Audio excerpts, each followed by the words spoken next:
Ay, para medyo mamaya makatulog tayo ng konti. Agahan natin ang pagluluto. Aragada natin. Kailangan magluluto tayo ng igado.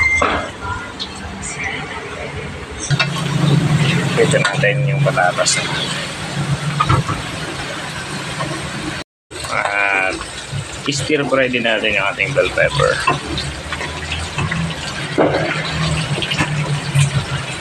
Ayan na. Hanguin na natin yan. Dito rin natin yung hotdog para hindi siya mahulog mamaya.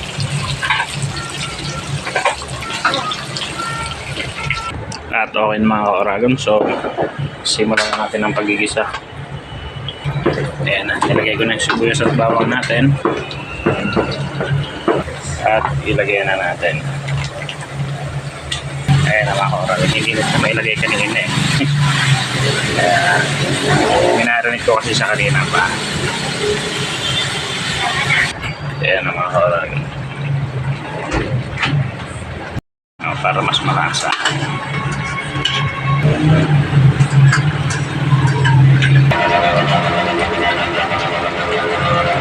Nagpapakuto ka na ng mga ka-Oragon ng mga tambucho yung mga nakamotor. Lagyan na rin natin yung tomato sauce.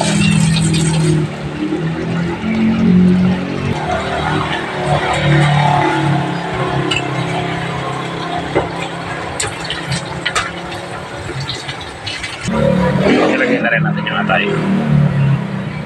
Bali mga ka-Oragon, hindi na ako masyadong naglalagay ng mga iba pang mga ricado tulad ng garbanzos at green peas kasi gigilid lang naman yun.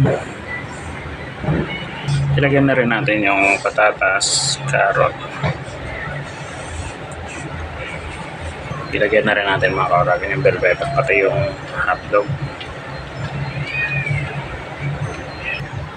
So, ayan na mga ka-Oragon. Nailagyan na natin lahat ng sangkap at pakuluin lang natin saglit and finish na tayo after that. So, that's all. Thank you and paalam.